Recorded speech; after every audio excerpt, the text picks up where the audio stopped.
We begin the show with an update on yet another aviation disaster in the United States, where a twin-engine medevac jet has crashed in a neighborhood in northeast Philadelphia, causing a fiery explosion, according to authorities and videos from the scene. Now, the Learjet 55 with 6 people on board crashed around 6:30 p.m. Eastern Time after departing from northeast Philadelphia Airport, the Federal Aviation Administration told the media. The private business jet was en route to Springfield Branson National Airport in Missouri. The FAA said radio audio from air traffic control describes the downed Learjet as a medevac flight. The plane reached 1,650 feet shortly after takeoff before plunging, now according to data from ADS-B Exchange. Now, the data shows the final speed of descent was 11,000 feet per minute. As an air traffic controller tries to contact the plane, there's a call out heard on liveatc.net, and it says Medevac Med Service Northeast Tower, Medevac Med Service Northeast Tower, are you on frequency? Now, a little over a minute later, the controller is heard saying, we have a lost aircraft. Now, a pediatric patient, the escort, and 4 crew members were aboard the flight, said Jet Rescue, which is the air ambulance company operating that flight. Steve, it is sobering to hear. I think when you hear of any type of aviation disaster, it does send a shiver down the spine, especially for people who know what it feels like to be on board a plane. And when you are told that this is among the safest routes of travel in the world, when you have to take a second to think about the actual risks associated with being so high in the sky and the traffic associated with lots of planes being in the air simultaneously, it does send a shiver down the spine. Earlier this week, we were reporting on the collision between a passenger plane carrying some 60 people from Wichita, Kansas to Washington, D.C. and collided with a military jet that had 4 people on board. All of those people are feared dead. Some 41 bodies have been pulled from the Potomac River. Up until this point, still bodies missing. And I think that when you hear the stories associated with the individual lives, the fact that you had young skaters who were traveling from Wichita to Washington, D.C., you had a man who was waiting at the terminal for his wife. His wife had texted him saying that we're about to land in 20 minutes, just to show how close they were to successfully reaching their destination. And then, of course, there's also the issue of the President of the United States, his reaction to this tragedy that we saw in Washington, D.C., how he took the moment to, rather than sympathize with the people and extend any type of healing he could as the leader of the nation, he tried to politicize it and say tacitly that perhaps this was a result of failures of the previous administration. This is a result of DEI practices in charge, that there were people who were in the air traffic control portion of the airport who didn't have the proper qualifications. Unfounded truths, essentially. And it's just not what anybody wants to hear, especially since no official cause has been given, no official investigation. We do know the authorities say it will take some 30 days, at least 30 days, for a full investigation to be given. But that being said, what we're seeing in Philadelphia now, what we know happened in Washington, D.C. earlier this week, it just breaks the heart, doesn't it? It does, absolutely, Adefemi. I mean, it's so tragic. This is not the best of times in the United States of America, and certainly, like you explained, for President Trump, who in his second week in office, things are getting rather, tumultuous. Yes. I think the latest, tragedy is exactly not, like type in Washington, given that that was a commercial jet. And I think his tone, that is Trump's tone on this one, praising the first responders, it's a lot better than what he did, earlier in the week. And it's so sad that for the Philadelphia crash, an infant, was on board, 4 crew members, an infant, and 1 person that was attending to the infant on their way, I believe ultimately to the Mexico, given that this was a child, struggling for survival and then getting caught up in this sad incident. Let's hope, of course, that all the 4 will survive, all the 6 actually, including the crew members, will survive. Unlike the 67 or thereabouts that apparently, the world has lost, America has lost to the Washington crash.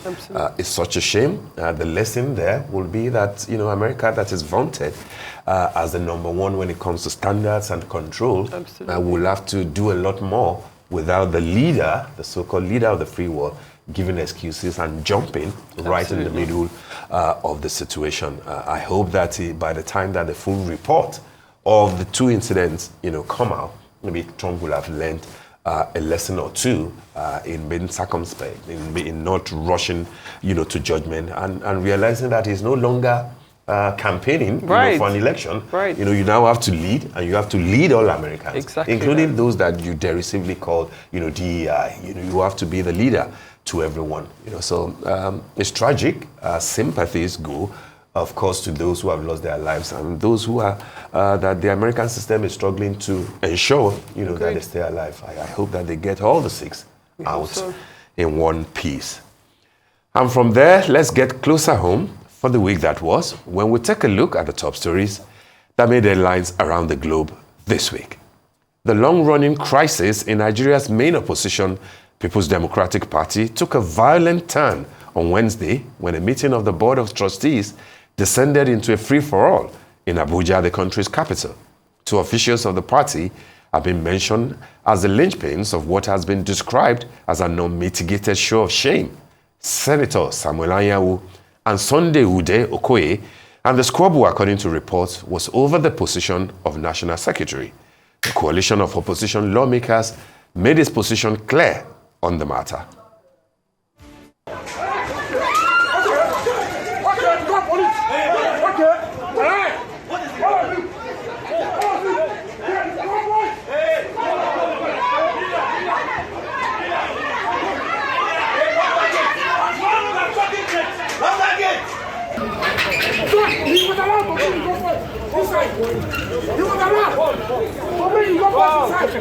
Why will my own boys come on?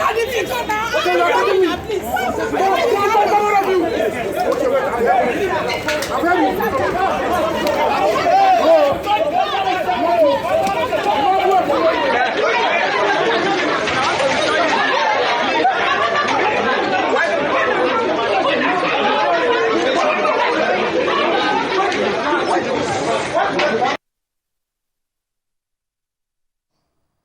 What a show of shame, definitely. Literally. I mean, sadly, this is what Africa's biggest democracy, is showing to the world. The number one opposition party can't seem to get its act together. And of course, the issues are very clear. PDP seems to be imploding. It looks like there are two strong camps producing two general secretaries. But thankfully, I think that the PDP governors, met yesterday or thereabout in Delta, giving their support to one of the candidates based on the Court of Appeal ruling, ruling on that thing. For how long PDP will continue to witness this, this sort of untidy, behavior around this party? I mean, importing thugs, into your meeting, disrupting, situation, and then basically taking the law into your own hands is not what, you will ordinarily expect from a party who had power, had the reins of power for 16 years and is still the main opposition party as at today, and is hoping that by 2027, it will get back into power. This doesn't look like it. Is it still boils down to Atiku and some governors on the other hand, and then the Wike, faction, who, of course, has got a leg in PDP and one, romancing the APC. It looks like neither side is ready to bow down. But, of course, now that the courts are speaking, now that the governors are meeting and saying, let us at least respect the decision of the court, maybe, hopefully, things will change for the better. Hopefully. As you said, this is quite disgraceful. I think that what we are seeing, and I do like to be fair when meting out criticism, because it's not the first time we see lawmakers, politicians come to blows in any country. We've seen this in all corners of the world. Yeah. Emotions do run high when it comes to politics and politicians and power. So while this is not uncommon, I do still think it is, as you said, a show of shame. And what it does, actually also do is show a lack of respect for the electorate. If you're supposed to be organizing a viable opposition and we are just a few years away from another general election, is this what you want people to vote for? Exactly. Or somehow are you saying that the real voting happens within your party and not actually for the public? Because you would imagine that you'd want to put your best foot forward and that you wouldn't even want a whisper of chaos leaking out into the public. But more than that, we see people coming to blows. We're seeing people running away, asking for boys. This person's brought their boys, and why can't I bring my own boys? And it's so disrespectful to the people that you are trying to represent. And it just underscores and highlights that very often when it comes to politics in this country, the people really don't matter. Their voices, their votes actually don't really make the difference when it comes to these types of issues. And yes, I understand that this is a national secretary position. It is an important position, but again, it smells of corruption too. Not that there's any accusations of corruption to the PDP, but I just mean the behavior of it. You're forgetting that you're all in the business of public service, that you are all vying to be public servants. This is not becoming of anybody who should be representing the ideals for a country like this. And if Nigeria is serious about the quality of its democracies, issues like this should not happen. And again, depending on what side of the political spectrum you are on, we do not want, again, if you believe in the fundamentals of democracy, you do not want the country to become a one-party state. Regardless. So if we're going to avoid Nigeria becoming a one-party state, there has to be another party that is actually functioning. There has to be an opposition party. There has to be an opposition party. But I think that FMA is important too, because what these days has effectively analyzed the outcome of the emergency meeting of the 12 PDP governors that met in Delta State. And basically what they're saying is that they have endorsed Ude Okoye as National Secretary. They've advised party's leadership to hold NEC meeting on March the 13th. And of course, they have also decried economic hardship, urging the federal government to rejig macroeconomic policies. So essentially, they now have sided, or shall we just say they have recognized, Ude Okoye as the authentic General Secretary for now. If the other party does not go for that, leading to Supreme Court. And of course, to say that let us hold NEC, a meeting on March 13th.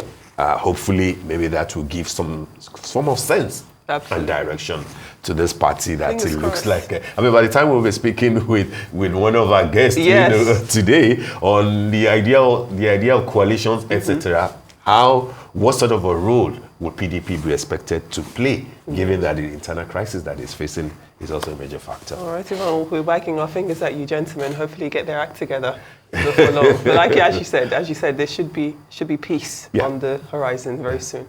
Well, earlier this week, this day's 30th anniversary awards took place, themed when the going gets tough, the tough get rewarded. It took place on January 27th, which was just this past Monday, to honor Nigeria's most resilient and impactful individuals, organizations, and innovations. The audience was filled up with top dignitaries and the creme de la creme of Nigeria, with a groundbreaking performance by legendary singer Diana Ross. Now, our Rice correspondent Jennifer Oluzie puts this report together. Let's watch the highlights. This Day is a Nigerian national newspaper, first published on 22nd of January, 1995. Founded by Prince Nduka Ogbagbena, the chairman and editor-in-chief of the This Day Arise Group. It's a privilege to be amongst the best and brightest of Nigeria. So today, no matter what, no matter how tough the times go, we'll get tougher. So it's a privilege to honor some of the best of Nigeria, because we believe if we honor our best, our children will be better. The This Day Awards, themed When the Going Gets Tough, the tough get rewarded, took place on January 27th, 2025, to honor Nigeria's most resilient and impactful individuals, organizations, and innovations. The prestigious awards ceremony was hosted by Arise anchors Oji Okpe, and Adefemi Akinsanya. And when we look at Arise's journey, it did start off unsure, but definitely it was determined. And in the space of just 12 years, we've been able to chase, meet up with, and overtake every single competitor. It is and continues to be an honor to be a member of the Arise family. And we do know that from every angle, we will bring you the news from the front lines of war to finding out what's going on with climate change. Oh, beautiful Monday evening, wasn't it? I mean, I'm a big fan of Bovi. Yeah. As an anchor. Yes. But you ladies, your good self and OG, you basically towered, over him. And I'm not just saying figuratively. Quite literally. That was a beautiful evening. And given the fact that you are our own, you made us proud of that beautiful stage. Yes. How many people would have thought that on a Monday evening, entire Lagos, yes. The elites, the powerful, Absolutely. the important, the VIPs will converge, for nothing less than 4 hours, 5 hours to enjoy a beautifully packaged show. Yes. Congratulations for me, to This Day and Arise Group. This day at 30. Yes. At 30 years. I mean, in the media landscape anywhere in Africa, Absolutely. That's a long time. It Consistency, impact, reach, and of course, Arise at 12. And of course, congratulations to all the, award winners. And congrats to Diana Ross, yes. For eventually coming to Nigeria. I mean, as a kid, even as a young reporter, yes. Covering entertainment, covering music, things of the arts.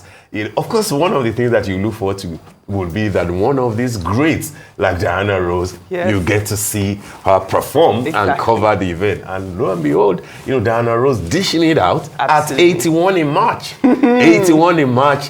I believe that she spent more than 30 minutes or 45 minutes. Yes, it was close to an hour she spent close on stage. Close to an hour. Yeah. Fantastic show, well put together, well packaged. And this is what, of course, the chairman of This Day and Arise is known for, beautifully well-packaged shows. Fantastic. It was magical, wasn't it? And this was my first This Day's award. Oh, really? Usually, despite the time I spent with Arise, I'm either on assignment somewhere else. Yeah. Actually, always on assignment somewhere else. I've never been able to come and attend. Yeah. So this year, I said very, very clearly, yes, we know all of these things are happening. Davos is happening. Trump inauguration is happening. But I want to be in Nigeria for This Day Awards. And so it was only very, very short notice. I found out that I'd be co-hosting with OG, and I said, okay, well, absolutely. I wanted to be in the audience, but if it's on stage, no problem, let's go. And as you said, it was such a well put together show. So much time and so much effort went into it. And as you saw, it was just so beautiful to see so many people coming together. The This Day Awards is well respected. It is. You have governors, ministers, senior politicians, captains of industry who were actively vying to win one of these awards because they understand the prestige that comes with it. That this is not a situation where you have one person in the room saying, I'm going to give this to my friend, I'm going to give this to this other person. It was a real rigorous voting process. So a huge congratulations to everybody who was involved. And yes, Diana Ross was there singing live. Can you imagine? It was a great time. Well, earlier on, we told you about that unfortunate plane crash in Philadelphia. And even as many Americans are still dealing with the more serious case of that mid-air collision between a passenger jet and a US Army helicopter, by the way, 41 bodies have been pulled from the Potomac River arising from the accident. Well, US President Donald Trump did blame Democrats and diversity, equity, and inclusion policies for that accident. Without citing any evidence, Trump said that his common sense assessment was that the accident was caused by lax safety standards as a result of DEI policies introduced by his predecessors. I'd like to request a moment of silence for the victims and their families, please.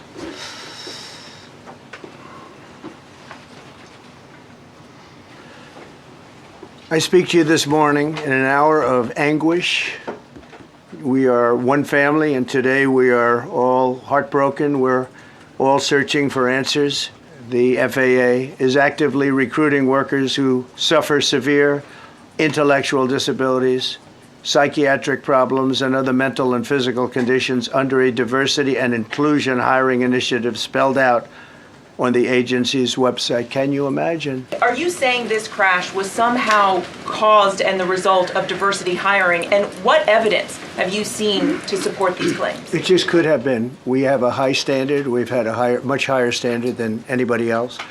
And there are things where you have to go by brain power, you have to go by psychological quality, and psychological quality is a very important element of it. These are various very powerful tests that we put to use, and they were terminated by Biden, and Biden went by a standard that's the exact opposite.